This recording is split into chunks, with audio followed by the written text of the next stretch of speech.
예수님께서 이 땅에 인간으로 오신 것이 거룩한 탄생입니다. 그래서 이걸 다른 말로 성탄이라고 우리가 보통 말하지요. 이 성탄을 처음으로 본 사람은 들에서 양을 치는 목자들이었고 밤에 별을 연구하는 동방박사들이었습니다. 누구보다도 아기 예수를 먼저 만나고 아기 예수께 경배했다는 것은 아무리 생각해도 복된 일이 아닐 수 없습니다. 오늘 본문에는 아기 예수를 먼저 만나는 복을 받은 사람이 나오고 있습니다. 누굽니까? 안나라는 여선지자입니다. 이 안나가 예수님 만나는 복을 받았는데 어떤 믿음을 가졌길래 이런 예수님 만나는 복을 받을 수 있었겠습니까? 우리도 성탄이 가까워 오고 있는데 이 성탄을 앞두고 우리가 어떤 믿음 자세를 가져야 되겠습니까? 안나가 어떤 믿음을 가지고 있었는가 하는 것을 세 가지로 깨달으면서 여러분도 다시 한번 이 성탄을 앞두고 여러분의 믿음을 점검해서 여러분의 믿음이 새로워질 수 있는 복된 시간, 좋은 기회가 될 수 있기를 먼저 예수님의 이름으로 축원합니다. 축원합니다. 첫째로 우리가 어떤 믿음 자세를 가져야 되겠습니까? 이 성탄을 맞이하게 되는데 이 성탄을 맞이하면서 우리가 어떤 믿음 자세를 가져야 될까요? 36절, 37절 두 절 말씀 오늘 본문인데 먼저 한번 주목해서 읽어보도록 하겠습니다. 누가복음 2장 36절 그리고 37절 두 절 말씀이 중요한 말씀이에요. 자, 한번 읽어보겠습니다. 시작. 또 아셀 지파 바누엘의 딸 안나라 하는 선지자가 있어 나이가 매우 많았더라.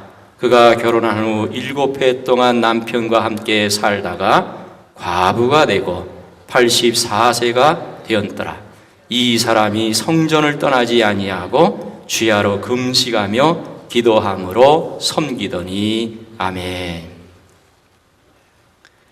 오늘 본문에 나오는 사람은 안나라는 사람입니다. 이 안나의 이름은 그 뜻이 은혜라는 뜻입니다. 그런데 이 안나의 삶은 시작부터 은혜로 시작한 것이 아니라 불행한 삶으로 시작을 했습니다. 결혼하고 7년 남편과 살다가 사별했지요. 아이도 없었어요. 그 안나는 선지자가 되고 성전에서 84년을 살았습니다. 이스라엘 사회가 조혼을 하기 때문에 이 안나가 14살에 결혼을 했다면 7년 살고 사별하여 84년이 지났으니 안나의 나이가 최소 105세는 됐을 것이다. 그렇게 짐작이 됩니다. 그런 안나가 성전에 살면서 계속적으로 한 것이 뭐라 그랬어요? 여기 보니까 주야로 금식하며 기도하며 살았다 그랬습니다. 근데 이때 예수님께서 탄생을 하셨습니다.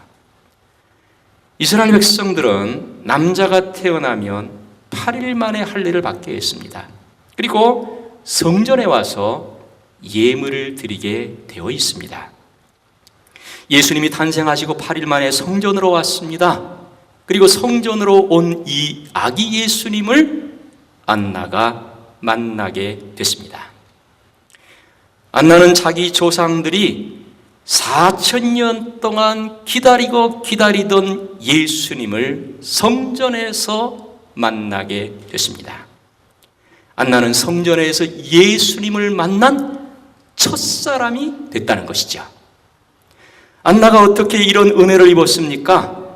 안나가 아기 예수님을 성전에서 처음으로 만나는 이런 놀라운 은혜와 복을 받은 비결이 무엇입니까?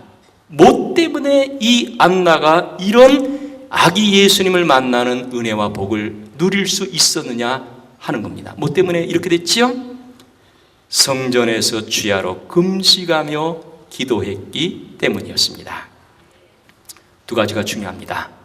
안나가 성전에 있었다. 그리고 금식하며 기도했다. 이것이 중요합니다. 안나가 남편과 사별했어요. 아이도 없습니다. 자기의 마음을 둘 곳이 없었다는 거예요. 그때 안나는 자기의 마음을 어디에 뒀느냐? 성전에 뒀습니다. 마음을 성전에 뒀다는 것은 자기의 마음을 하나님께 뒀다는 것과 같은 의미입니다. 안나는 자기의 마음을 성전에 뒀고 하나님께 뒀습니다. 안나에게는 인간적으로 볼 때 살 소망이 없었습니다. 왜냐하면 그 당시 여인이 자녀 없이 남편이 죽으면 자기 친정으로 돌아가서 둘째 남편을 맞이하거나 아니면 거기서 살다가 그냥 죽음을 맞이할 수밖에 없었습니다. 그러니까 이 안나의 삶을 보면 인간적으로는 소망이 전혀 없는 그런 삶이었다는 거예요. 소망이 없는 이 안나가 자기의 마음을 어디에 뒀느냐? 성전에 뒀고 하나님께 뒀습니다. 그러므로 오늘 우리도 이 말씀을 통해서 내 믿음 자세를 다시 한번 점검해 봐야 되는데, 우리가 어떤 믿음을 가져야 되겠습니까? 우리 한 사람 한 사람이 성탄을 앞두고 어떤 믿음의 자세를 가져야 되겠습니까? 우리가 어떤 믿음 자세를 가져야 되겠어요? 우리의 마음을 하나님께 두어야 한다는 거예요. 우리 성도들은 마음을 어디에 두느냐 하는 것이 중요해요. 우리 성도들은 우리의 마음을 어디에 둬야 되느냐? 하나님께 둬야 되는 거예요. 내 마음을 하나님께 둔다는 것은 무슨 뜻입니까? 어떻게 하는 것이 내 마음을 하나님께 두는 거죠? 하나님을 내 소망과 내 힘과 내 도움으로 삼는 것, 이것이 바로 내 마음을 하나님께 두는 것입니다. 시편 71편 5절에서 다윗이 고백하고 있어요. 주 여호와여, 주는 나의 소망이시요 내가 어릴 때부터 신뢰한 이시라 그랬습니다. 다윗은 어린 시절부터 소망을 하나님께 뒀어요. 그리고 그 하나님을 의지하며 살았습니다. 우리도 하나님께 마음을 두고 하나님을 소망으로 삼아야 되는 겁니다. 그리고 하나님을 내 마음에 둔다는 것은 하나님을 힘과 도움으로 삼고 살아간다는 것이죠. 하나님만이 나에게 참된 힘이 되십니다. 하나님만이 나에게 참된 도움이 되시는 거예요. 믿습니까? 시편 121편 1절 2절에서 시편 저자가 고백합니다. 내가 산을 향하여 눈을 들리라. 나의 도움이 어디서 올까? 나의 도움은 천지를 지으신 여호와에게서로다 그랬어요. 세상에는 나에게 힘이 되고 나에게 도움이 되는 것이 많이 있는 것 같습니다. 그러나 참된 힘, 참된 도움은 오직 하나님밖에 없습니다. 하나님을 내 마음에 두고 소망과 힘과 도움으로 삼으면 하나님께서 여러분의 모든 삶에 소망이 되어주시고 힘이 되어주시고 반드시 하나님께서 여러분 삶에 도움이 되어주실 줄로 믿습니다. 하나님을 마음에 두고 소망과 힘과 도움을 받는 성탄의 계절이 될 수 있기를 예수님의 이름으로 축원합니다. 축원합니다. 두 번째, 우리가 어떤 믿음 자세를 가져야 되겠습니까? 성탄을 앞두고 우리가 어떤 믿음 자세를 갖는 것이 정말 우리의 믿음이 새로워지는 비결이겠습니까? 안나가 성전에서 살았어요. 그냥 산 것이 아니라 어떻게 살았느냐? 주야로 금식하며 기도하며 살았습니다. 안나가 어떤 사람이라고 했습니까? 결혼한 지 7년 만에 과부가 되어서 84년을 산 사람이라고 했습니다. 결혼한 지 7년 만에 갑자기 남편이 죽었을 때 이 여인이 얼마나 정신적인 충격을 받았겠습니까? 얼마나 기가 막히고 얼마나 안타깝겠어요. 결혼해서 행복하게 살고 싶었는데 7년 만에 그 남편이 먼저 죽었으니 이 안나의 마음이 얼마나 슬프고 얼마나 답답했겠습니까? 아마 이 안나가 하나님 앞에 기도할 때에 하나님, 어떻게 나에게 이렇게 하실 수가 있습니까? 내 행복을 하나님께서 이렇게 다 빼앗아 가시다니 하나님 과연 이래도 되는 겁니까?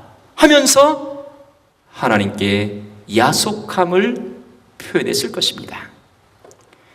얼마나 낙심이 됐겠습니까? 얼마나 좌절이 됐겠습니까? 하나님을 생각하기도 싫었을 것이고 성전에 가기도 싫었을 것이고 기도하기는 더더군다나 싫었을 것입니다.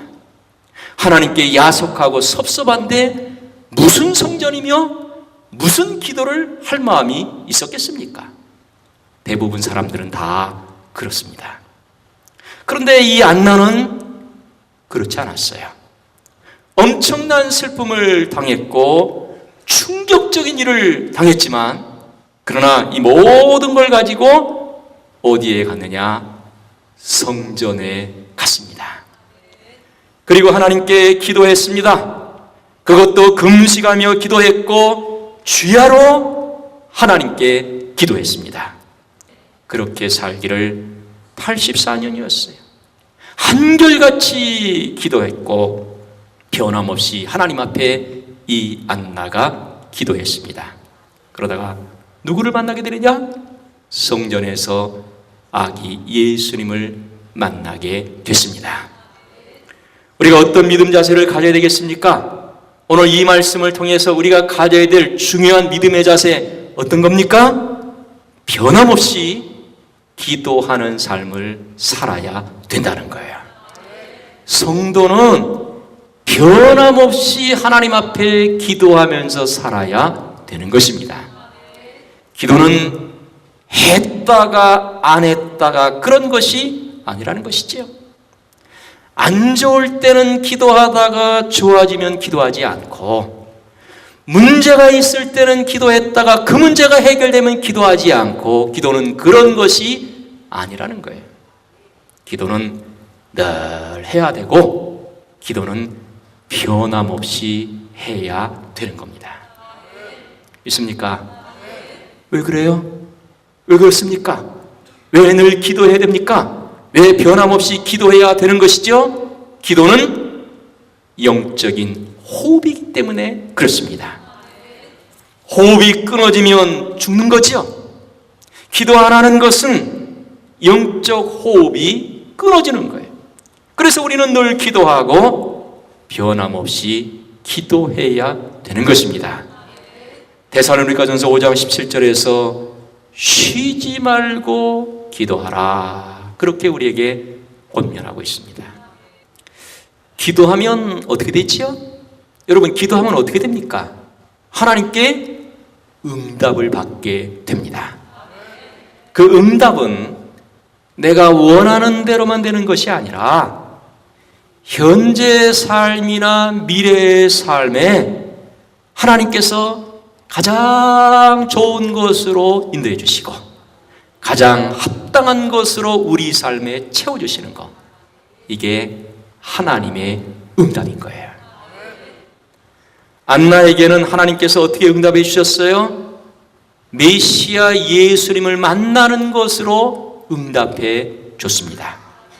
안나가 기도할 때 메시아를 기다렸고 메시아 만나기를 소망하면서 하나님 앞에 기도했어요. 그 응답으로 말미암아 메시아 대신 예수님을 만나게 됐다는 것이죠.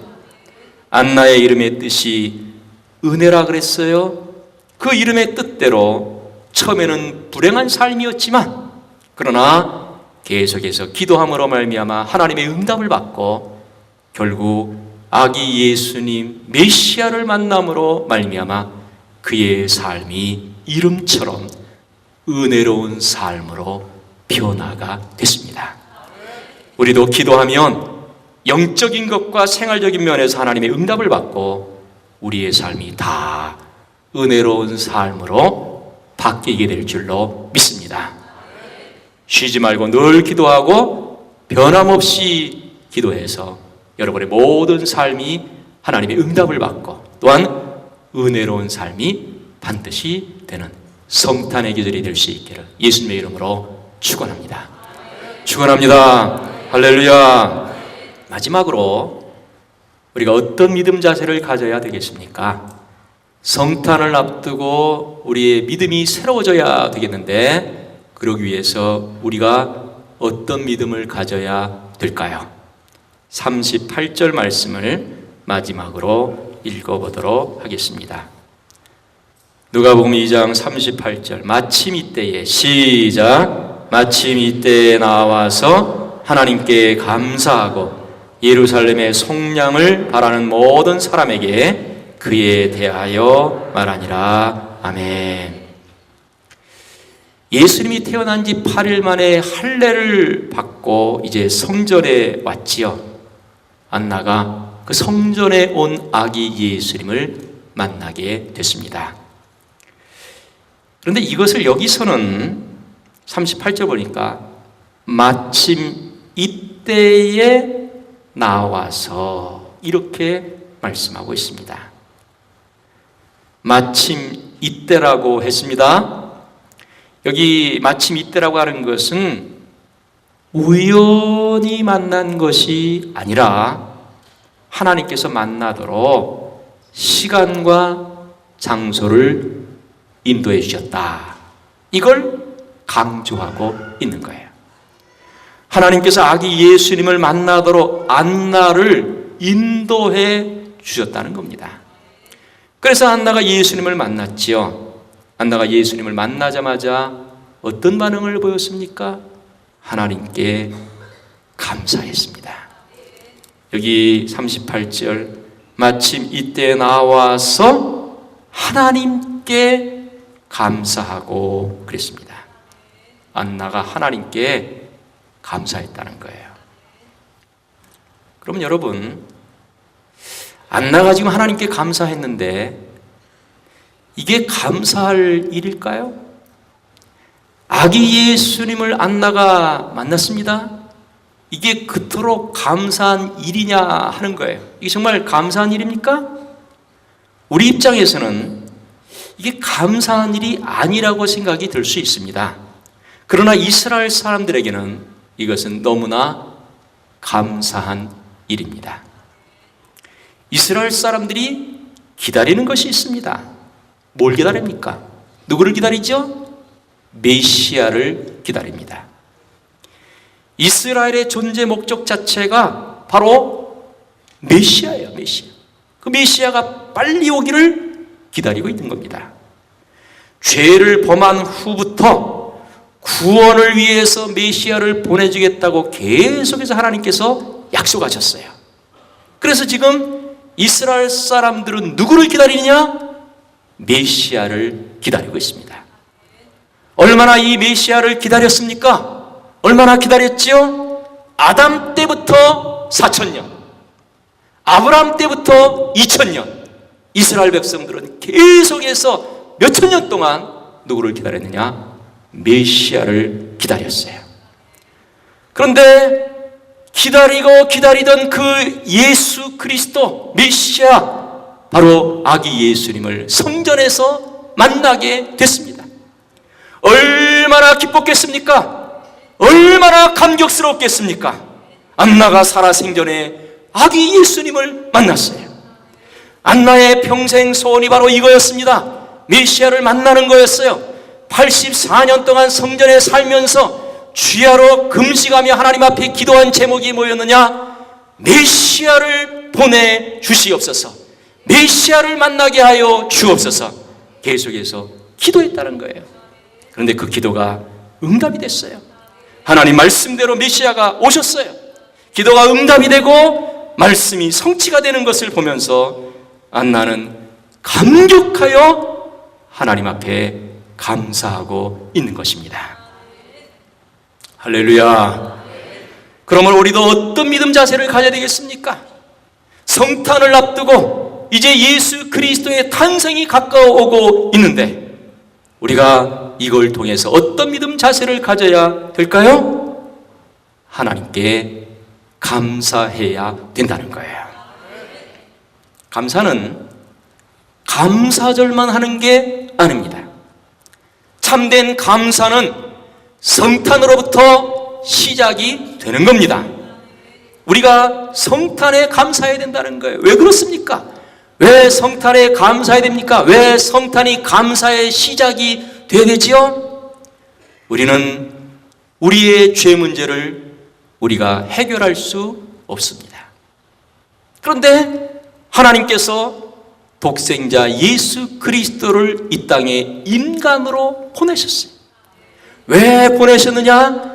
십자가의 죽음으로 말미암아 우리 모두의 죄 문제를 해결해 주시고 우리를 구원하기 위해서 하나님께서 독생자 예수 그리스도를 인간으로 이 땅에 보내셨어요. 이게 성탄이죠. 그러므로 우리는 하나님 앞에 마땅히 감사해야 되는 거예요.